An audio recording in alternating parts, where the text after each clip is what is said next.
நாட்டை கொடுத்துட்டு எங்களை நடுரோட்டில் போட்டு நிறுத்திட்டியாடா வைத்தியக்கார. நடிகனுக்கும் தலைவனுக்கும் வித்தியாசம் தருதல கூட்டமே. திரள் நிதி திருடர்கள். திரள் நிதி திருடன் இவ்வளவு நாள் சொல்லிக்கிட்டு இருந்தவன் யாரு? திருட்டு நிதிக்காரன்.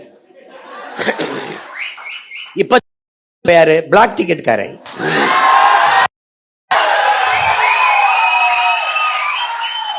கள்ளச்சந்தையில திரைப்படம் பார்க்கிற அனுமதி அயோக்கிய பைய எங்களை திறன் நிதி திருடங்க. இன்னும் கார் வாங்கிட்டா இன்னும் உங்க ஆத்தா பத்தா தாலி எடுத்து வித்தாடா வாங்கணும். என்னடா பென்ஸ் கார் வாங்கிட்டாரு சீமான். பென்ஸ் கார் பிளைட் வாங்கி ஓட்ட பிளைட் சொந்தமா பிளைட். எங்க அம்மா தமிழ் செல்வி சொன்னாங்கல்ல, போய் போட்டு தேஞ்ச ரப்பர் செருப்பை போட்டுக்கிட்டு அப்படியே பழைய ஜிப்பா போட்டுக்கிட்டு இப்படிதான்டா பேசிட்டு இருந்தான். ஐயா நான் டாக்டர் போயா, ஐயா நான் இன்ஜினியர் போயா, ஐயா எனக்கு பாடுறது பிடிக்கும் பாடியா, ஐயா எனக்கு ஓடுறது பிடிக்கும் ஓடியா. அதுக்குன்னு வரக்கூடாது, தொலைச்சு போடுவேன் உன்னை. ₹1 கல்வி கிடையாது. தொடக்க கல்வி முதல் ஆராய்ச்சி கல்வி வரை என் பிள்ளைக்கு தரமான கல்வி, ₹1 கட்டணம் இல்லாம. அப்படி போட்டியலா கையெழுத்து? 200 அலகு மின்சாரம் இலவசம்னு கையெழுத்து போட்டு ₹1000 கட்டினவன் 4000 கட்டிட்டு வீட்டில் அழுதுகிட்டு இருக்கான். இப்ப வலைவலி திருப்பினா 7000 கட்டிட்டு 17,000 வந்துருக்கு. இதுல வீட்டுல 5 மணி நேரம் 6 மணி நேரம் மின்சாரம் இருக்கு, அதுக்கே இவ்வளவு கட்டணும். நம்ம வீட்டுல எல்லாம் அந்த மின் ஊக்கி வச்சு ஓட்டிக்கிட்டு இருக்கோம், கடப்படன்னு ஓட்டிக்கிட்டு இருக்குது.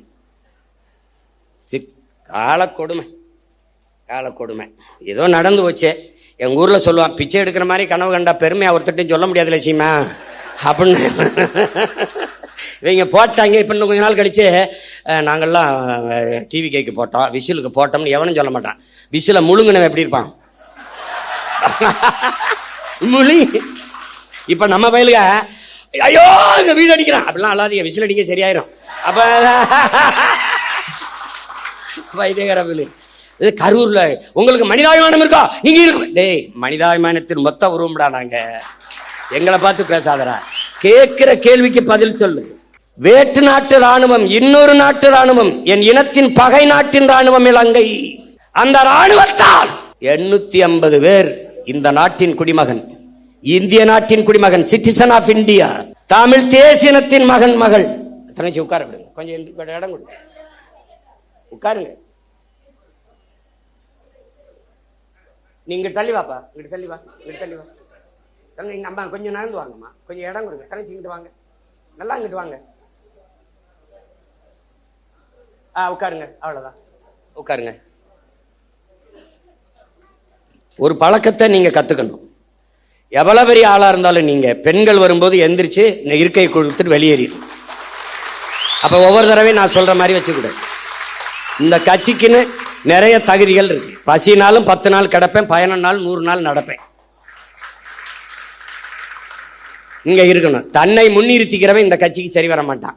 தான் பிறந்த மண்ணையும் இனத்தையும் எவன் முன்னிறுத்துறானோ அவன் தான் இந்த கட்சிக்கு தளபதியா இருக்க முடியும். போட்டு ஒவ்வொரு தடவையும் அண்ணனை பாடம் நடத்த வைக்க கூடாது. புதுசா நீங்க வந்திருக்கிறே தெரிஞ்சுக்கணும். யார் வந்தாலும் சரி, சின்ன குழந்தை வந்தாலும் பெண் பிள்ளைகள் வந்தா நீ உட்கார்தாயின்னு எந்திரிச்சு நின்னுக்கணும். அவன் தான்டா சரியான ஆண்மகன். நீ உட்கார்ந்துக்கிட்டு தங்கச்சி அம்மாவை நிக்க வச்சுக்கிட்டு இருந்தீங்கன்னா நீ தற்கொலையில பெரிய தற்கொலை ஆயிடுவா. பார்த்துக்க. பச்சை மட்டையை வேற ஆளுக்கு எடுக்க மாட்டேன், உனக்கு எடுத்து விட்டுருவேன். பார்த்துக்க. இப்போ 850 பேர் சுட்டுக் கொல்லப்பட்டிருக்கான். அவன் வாழ்வாதாரத்திற்காகத்தான் கடலுக்குள்ள மீன் பிடிக்க சென்றான்.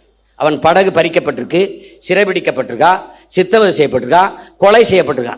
இந்த செத்து பிணமா வந்தவன் வீட்டிற்கு எவ்வளவு பணம் உதவித்தொகையாக, ஊக்கத்தொகையாக, வாழ்வாதாரத்திற்கு கொடுக்கப்பட்டது? யாராவது ஒருத்தன் சொல்லு. எந்த அரசாக இருந்தாலும் யாராவது ஒருத்தன் சொல்லு கொடுக்கப்பட்டிருக்கா? இல்ல. அவன் குடும்பத்துக்கு வேற்று நாட்டு ராணுவத்தால் சுட்டுக் கொல்லப்பட்ட தன் நாட்டு குடிகளில் எவனுக்காவது ஒருத்தனுக்கு அரசு வேலை அவன் குடும்பத்தில் கொடுக்கப்பட்டிருக்கா? இல்லை. அப்ப இங்க பேசு, ஏதாவது கொடுக்கப்பட்டிருக்கா? இல்ல. பெரும் வெள்ளத்தில் இதே தலைநகரிலே பல குடும்பங்கள் செத்து மிதந்திருக்கு, பல பேர் உயிரற்று உடல் மிதந்து போயிருக்கு. அந்த குடும்பங்கள்லாம் இவ்வளவு ஒரு பேரிழப்பை சந்திரிச்சுக்காங்கன்னு அரசு பண்ணி கொடுக்கப்பட்டிருக்கா? இல்ல. எப்படிப்பட்ட ஆட்சி நகர்வு, எவ்வளவு கேவலமான ஆட்சி நகர். இந்த மண்ணை மக்களை பேரன்பு கொண்டு காதலிக்கிற எவனும் இந்த செயலை எதிர்ப்பான்டா. சீமான் அவன் தம்பி தங்கச்சிலடா, எவனும் நாட்டை நேசிக்கிற எவனும் எதிர்ப்பான், எவனும் எதிர்ப்பான். கள்ளச்சாராயம் குடிச்சு செத்தவனுக்கு எதுக்குடா 10 லட்சம் கொடுத்தீங்க? எது கொடுத்திய? காய்ச்சுவது குற்றம், குடிப்பது குற்றம், அதை அரசு 10 லட்சம் கொடுத்து ஊக்கப்படுத்துது என்றால் இது எப்படிப்பட்ட செயல்? திமுக ஆட்சியில் நடந்தது கள்ளக்குறிச்சியில. இன்றைய முதல்வர் அன்றைக்கு அங்கே சென்று பார்த்தார். இவரால் இடிபட்டு செத்தார்கள். அன்றைய முதல்வர் அன்று செத்தார், இன்றைய முதல்வர் திசைக்கே போல திரும்பிட்டார். எப்படி நகர்த்துற நீ? என் நாட்டை எதை நோக்கி நகர்த்தி கொண்டு போற நீ? எந்த மாதிரி ஆட்சி முறை நிர்வாகம் இது? எப்படி? புல்வாமா மாவட்டத்திலே பயங்கரவாதிகளால் தாக்குதல், ராணுவ வீரர்களும் செத்தார்கள், மக்களும் செத்தார்கள். செத்த ராணுவ வீரன் குடும்பத்துக்கு அரசு பணி கொடுக்கப்பட்டிருக்கா? செய்தி வாய்ச்சியா? செத்து போன மக்களில் அந்த குடும்பத்தில் அவனுக்கு அது அரசு பணி கொடுத்திருக்கா? பாத்தியா? பாத்திரிக்க? பகல்காமில் செத்தானே, அவனுக்கு அதாவது அரசு பணி இல்ல ஊக்கத்தொகை உதவித்தொகை கொடுக்கப்பட்டிருக்கா? நாட்டின் பாதுகாப்புக்கு சென்று ராணுவத்தில் சேர்ந்து பணியாற்றி செத்து உயிரற்ற உடலாக இந்த மண்ணுக்கு திரும்பி வந்தவன் வீட்டிற்கு எத்தனை லட்ச ரூபாய்களை இந்த அரசுகள் கொடுத்திருக்கு ஊக்கத்தொகை அல்லது வாழ்நாள் உதவித்தொகை? சொல்லு. அவன் குடும்பத்தில் ஒருவனுக்கு அரசு வேலை, ஏதாவது செய்தி சொல்லு, சொல்லு. அரசு விழா அல்லது சுதந்திர தின விழா அல்லது ஒரு பெரிய அரசு நிகழ்வு, ஒரு பட்டமளிப்பு விழாவிலே நெரிசல்ல சிக்கிட்டாங்க, அந்த குடும்பங்கள் இழந்துருச்சு தெரியாம. அப்படி ஒரு விபத்து இல்லையே இது. நீங்கள் அன்று ஒரு நடிகர், மாண்புமிகு ஜோசப் விஜய் அவர்களே, இன்றைய முதல்வர்களே, அன்று நீங்கள் ஒரு நடிகர், உங்களை பார்க்க வந்தார்கள். நடிகரை பார்க்க வந்த நெரிசல். நீங்க வரலைன்னா கூட்டம் இல்லை, கூட்டம் இல்லை, நெரிசல் இல்லை. நெரிசல் இல்லை என்றால் அங்கே மரணம் இல்லை. அது ஒரு விபத்து. விபத்திற்கு காரணம் நீங்கள். நீங்க உண்மையிலேயே நீங்க தாய் முகாம்பிகைக்கு போறது, அப்புறம் தேவாலயத்தில் முட்டிக்கால் போட்டு நடந்தது, இதெல்லாம் உண்மையிலேன்னா சத்தியம்னா மனச்சான்ற தொட்டு சொல்லுங்க. காரணம் நீங்களா? இல்லை. பழி போட்டார்கள். எத்தனை கருவி படம் எடுத்துக்கிட்டு இருந்தது? எத்தனை மேலே பறந்து கருவிகள், ட்ரோன், அந்த கருவி படம் எடுத்துக்கிட்டு இருந்தது. எல்லாரும் கீழே நின்னாங்க. மேல நின்று பேசின ஆள் யாரு? நீங்க. டாப்பாங்கில் வீவிலே மேல இருந்து கழுகு பார்வையில் மக்களை பார்த்து கொண்டிருந்த ஆள் யாரு? நீங்க. அப்ப எவன் அங்க ஒரு இடத்துல 10 பேர் புகுந்தா அந்த இடத்துல சலசலப்பு ஏற்படுமே, அப்ப நீங்க ஏன் நிறுத்தல பேச்ச? அங்க என்னன்னு பாருங்க, நீ ஏன் சொல்லல? பாதி பேசிட்டு முங்குது காதுக்குள்ள வந்து இன்றைய பொதுப்பணித்துறை அமைச்சர் மாண்புமிகு ஆதவ அர்ஜுனா அவர்கள் உங்கள் காதுக்குள்ள வந்து சொன்னாரு. என்ன சொன்னார்? ஒரு தடவை எங்களுக்கு சொல்லுங்க. 3 முறை இந்திய புலனாய்வுத்துறை உங்களை வர சொல்லி விசாரிச்சிருச்சுல. அதுகிட்ட கேட்க முடியாது என்ன கேள்வி கேட்டா என்ன பதில் சொன்னாருன்னு. நீங்க சொல்லுங்க, என்ன கேள்வியை முன்வைத்தார்கள், நீங்கள் சொன்ன பதில் என்ன? எங்களுக்கு சொல்லுங்க. பழியை போட்டார்கள். ஆமாம் போட்டார்கள். இப்ப அதிகாரம் யார்கிட்ட இருக்கு? உங்ககிட்ட. காவல்துறை யார்கிட்ட இருக்கு? உங்ககிட்ட. சிபிசிடி சிறப்பு விசாரணை பிரிவு உங்ககிட்ட. உளவுத்துறை யார்கிட்ட? உங்ககிட்ட.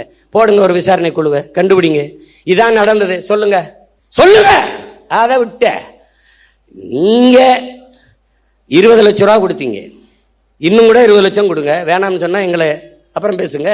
நீங்க தான் உச்சத்தை விட்டு 200 கோடி விட்டு, அப்ப அவ்வளவு காசு வச்சிருக்க நீங்க இன்னொரு 20 கோடி 10 கோடி எடுத்து எல்லாருக்கும் ஆளுக்கு 1 கோடியை கொடுங்க. நாங்க கேட்கல, கொடுங்க.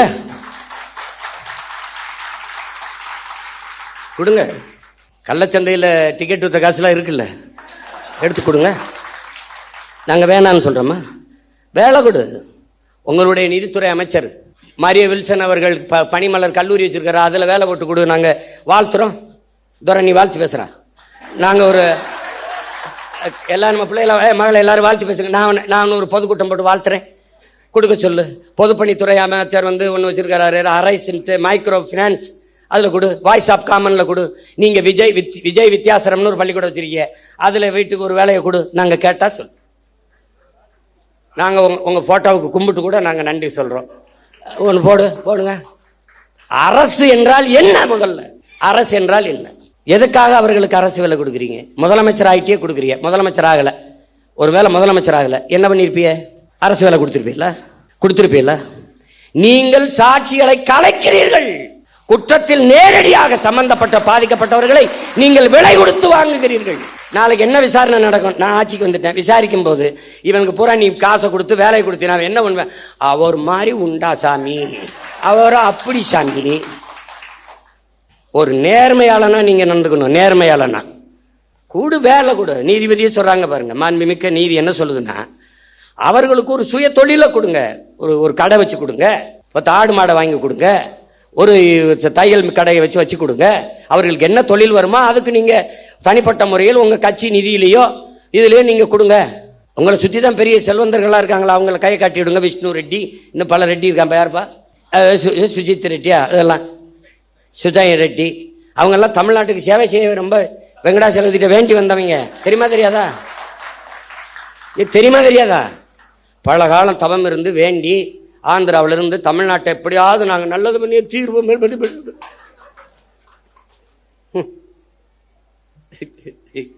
ஐயோ கொடுமை. கடவுளின் குழந்தை என் தம்பிட்டு அதான் சொன்ன பாருங்க. அவர் போகணும்னு நினைச்சாரு, மழை பெஞ்சிருச்சு. கடவுளின் குழந்தை அவர் திறந்து விட்டாங்க பாருங்க. முன்ன ஏடா கடவுளின் குழந்தை இங்க இருக்கும்போது கர்நாடகால ஏண்டா மழை அங்க பெய்யுது, இங்க பேஞ்சு விட்டு போக வேண்டியதானடா, இங்க பேஞ்சா நாங்க பிடிச்சிக்கிறோம். என்னடா தம்பி, அது ஏன் கர்நாடகால இருந்து எனக்கு திறக்க விடணும்? கடவுளின் குழந்தை இங்க இருக்கும்போது வைத்தியக்காரங்களா, அது உடனே வழக்கை போட்டு நிறுத்தி விட்டார் அப்படின்னு. வழக்கை நான் போட்டு நீ வா, அங்க உச்ச நீதிமன்றத்தில் போடு, நான் வரேன். கேட்கறதுக்கு பதில் தான் சொல்லணும். உடனே உங்களுக்கு மனச்சான்று இருக்கா? உனக்கு மனச்சான்று இருக்கா? உன்னால காவல் நிலைய மரணம், இவனோட தம்பி உன்னை குறைச்சி சொல்றான். 60 நாள் 5 மரணம் காவல் நிலையத்தில் கார்த்தி சொல்றான். 5 மரணம். அந்த மரணத்திற்கு உங்களால் அடிச்சு கொல்லப்பட்டவனுக்கு அது அரசு வேலை கொடுத்துருக்கீங்களா? என்ன நீ என்ன பண்ணிட்டு இருக்கீங்க? என்ன வேலை நடக்குது இதெல்லாம்? அப்ப அரசு பணி என்பதற்கு மதிப்பு எவ்வளவு? இவ்வளவுதானா? குடிச்சு செத்தா அரசு வேலை, நடிக்கிறவரை பார்க்க வந்து செத்தா அரசு வேலை, அப்ப படிச்சா தெருவில் நின்று கத்த வேண்டியதான் வேலை, இதானா? அப்ப தமிழ்நாடு தேர்வாணையத்தில் தேர்வு எழுதி தேர்ச்சி பெற்று வேலைக்காக பல லட்சம் பேர் காத்திருக்கானே, அவன் யாரு? ஆசிரியர் தேர்ச்சி பெற்று தேர்வில் தேர்ச்சி பெற்று பணி நியமனத்திற்காக காத்திருக்கானே, அவனுக்கு என்ன நிலைமை? பகுதி நேர ஆசிரியர் பணி நிரந்தரத்திற்காக காத்திருக்கானே, அவனுக்கு என்ன நிலைமை? 400 பேர் பொறியியல் படித்த பட்டதாரி வாயில் காவலர் வேலைக்கு விண்ணப்பிச்சு நிக்கிறானே, அவன் நிலைமை? MSc MBA படிச்சுட்டு டாஸ்மார்க்ல வெறும் 7500 ரூபாய்க்கு சாராயம் ஊத்தி கொடுக்குறானே, அவன் நிலைமை? அப்ப அரசுக்கு மரியாதை என்ன? அரசுனா என்ன? அதுக்கு என்ன மரியாதை இருக்கு? அப்ப எந்த லெவலுக்கும் போ, எனக்கு ஓட்டு போடு போடாது போ. ஒருத்தங்க கரூர் எப்படி நீ ஓட்டு கேட்டு வருவ? இப்படித்தான்டா வருவேன், இப்படித்தான் வருவேன். இதுக்கு முன்னாடி என்ன போட்டு புடிங்கிட்டியா 2-3? போடாடே போட. ஏன் போட்டோம்னு தெரியாது, எதுக்கு போட்டோம்னு தெரியாது. இந்த திராவிட கட்சிகளின் தீமை இப்படி விளைஞ்சு நிக்குது. அரசியலை கற்பிக்கல, அரசியல்னா என்னன்னு தெரியல, படிப்பிக்கல. எந்த மாநிலத்துல சினிமா இல்ல, எந்த மாநிலத்துல திரைப்படம் இல்ல? கேரளாவில் இல்லையா? மேற்கு வங்கத்தில் இல்லையா? இல்ல எங்க இல்ல? மகாராஷ்டிரா இல்லையா?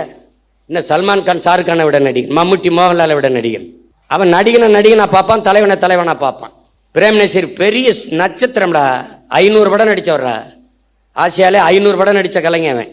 காங்கிரஸ் கட்சியில் இருக்காரு, மேடையில் பேசிட்டு இருக்காரு. ஒருத்தன் எந்திரிச்சு கட்டப்படி குடிச்சிட்டு உட்கார சொல்ல பண்ண. ஒருத்தர் அவர் எவ்வளவு பெரிய நடிகர் தெரியுமா? அதான் சொல்றேன். அதனாலதான் சொல்றேன், அவரை உட்கார சொல்ல, அவரை பேச சொல்லுட்டான். இங்க என்ன வேலை புரியுதா உனக்கு? அவர் பெரிய நடி, அதனாலதான் சொல்றேன், அவரை இருக்க சொல்லி இவரை பேச சொல்லுட்டான். இவங்க எங்க ஆரம்பிச்சாங்க தெரியுமில்ல? பள்ளி கல்லூரிகளில் அரசியல் பேசக்கூடாதுன்னு தடையை போட்டவன் சினிமாவை பேசக்கூடாதுன்னு தடையை போடல. இறை வழிபாட்டை விமர்சித்த இவர்கள் திரை வழிபாட்டை போற்றிவிட்டார்கள். கடவுளை விமர்சித்த இவர்கள் கதாநாயக வழிபாட்டை போற்றிவிட்டார்கள். அதான் சிக்கல். இப்ப வந்தே மனோலாம் முதல் படத்துல நடிக்கும் போது நாடால வந்த மகராசா பாட்டு போடுறான். இப்ப அடுத்து ஒவ்வொருத்தனா கிளம்பி வருவான்ல. இப்பதான் நம்ம ஐயனார் அருவா, கற்பனை சாமி அருவாலாம் நமக்கு தேவைப்படுது. அதுக்குள்ள ஏதாவது ஓட்ட போட்டு நாட்டை காப்பாற்ற பார்க்கணும், வேலையை பார்க்கணும்.